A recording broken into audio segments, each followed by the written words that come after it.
Tarot Radio Live presents Arcana After Midnight, a romantic tarot mystery by Lenora Miraval.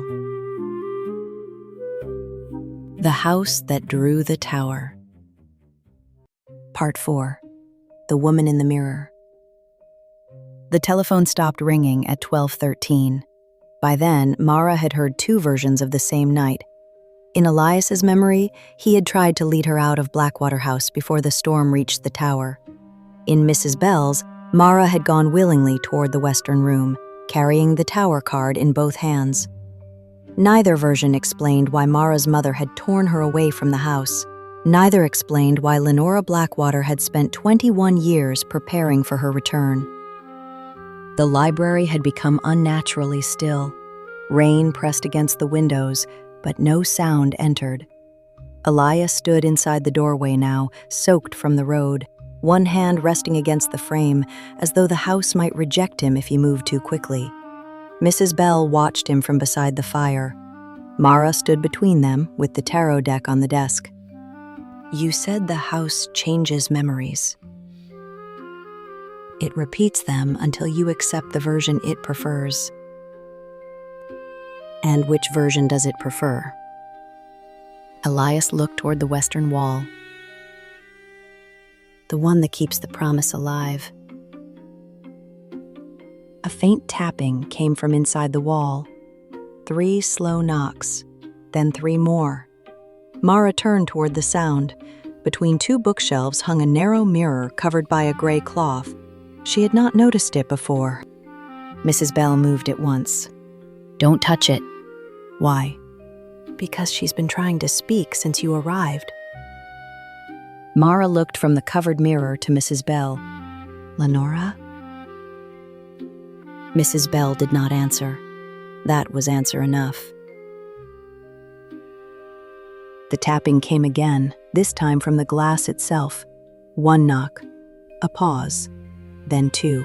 The same pattern as the brass clock striking midnight before the telephone rang. Elias stepped closer, but stopped when Mara raised a hand. "If Lenora left the letter, she wanted me to know something.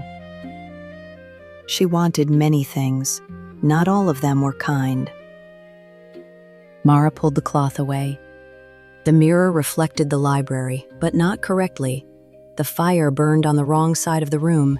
The door stood open where the shelves should have been. Mrs. Bell was missing from the reflection entirely. Elias appeared farther away than he was, standing at the edge of a dark corridor, and behind Mara stood a woman in a black dress. Mara did not turn. The woman in the mirror was tall and thin, with silver hair pinned at the nape of her neck. Her face was pale, composed, and unmistakably familiar. Mara had seen it in the photograph from her mother's desk, though there the woman had been young and smiling. "Lenora Blackwater." The woman's lips moved, but no sound came. Frost spread across the mirror from the edges inward. A word appeared in the glass, traced by an invisible fingertip. "Ask." The tarot deck shifted on the desk behind Mara. 1 card slid free of its own accord and landed face down on the floor. Elias went still. "Mara, don't draw for her." The letter said not to draw for the man at the gate. It said nothing about the woman in the mirror. She picked up the card. The High Priestess. In the mirror, Lenora smiled without warmth. The room behind her changed. The reflected library dissolved into the western tower as it had looked 21 years earlier. Candles burned in a circle on the floor. A younger Elias stood beside the window. A little girl in a yellow raincoat held the tower card. And another woman knelt in front of her. Mara's mother. "She was here." "Yes."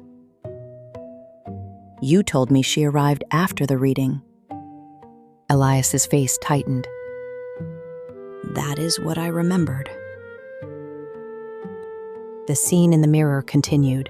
Mara's mother took the tower card from the child's hands and placed it between herself and Lenora. They argued, though the glass gave them no voices. Then Mara's mother pointed at Elias. Lenora shook her head. Mara's mother reached for young Mara. The child resisted. A second card appeared in Lenora's hand. The lovers. Then Lenora turned it upside down. Elias closed his eyes. No. The reflected candles went out. When they returned, Elias was on the floor, and Mara's mother was carrying the child toward the door. Lenora stood alone in the circle with the reversed lover's card. The mirror fogged. New words appeared. One promise, 2 lives. Mara's pulse quickened. What promise? Lenora raised one hand and pointed at Elias. Then she pointed at Mara. Finally, she touched 2 fingers to her own throat. Mrs. Bell whispered from behind them. She bound your memories together. Mara turned. What does that mean? It means neither of you was supposed to remember the whole night alone. Each of you carried half. If one remembered, the other forgot. If both remembered at once, the promise would complete itself. And what happens then? Mrs. Bell looked at Elias. The house chooses which one of you stays. The mirror cracked. A thin line appeared across Lenora's face, then another. The reflected tower shook as though struck by thunder. Mara stepped closer despite herself. Mara, move away from it. But Lenora was writing again. He promised first. Mara looked at Elias. What did you promise? He did not answer. The crack spread across the mirror. In each broken section, Elias appeared differently. In one, he was 17. In another, he was the man at the gate. In another, he stood alone in the western room, unchanged while seasons passed beyond the window. Elias, what did you promise her? That if the house ever called you back, I would bring you to the final reading. The room seemed to contract around them. Mara looked at the high priestess in her hand. The card's face had changed. The figure no longer sat between 2 pillars.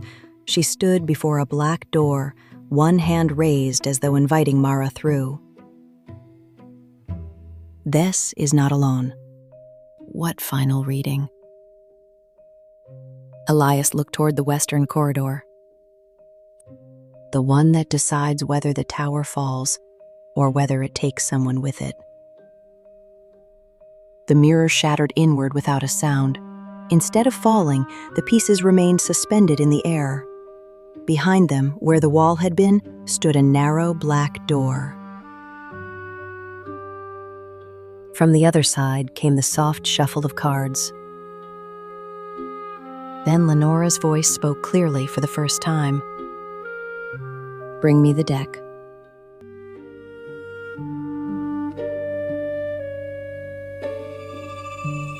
This is the end of Part 4, The Woman in the Mirror. Next, in Part 5, the final reading. The house is ready to reveal what the tower was meant to destroy. The question is, which promise Mara will have to break to leave Blackwater alive?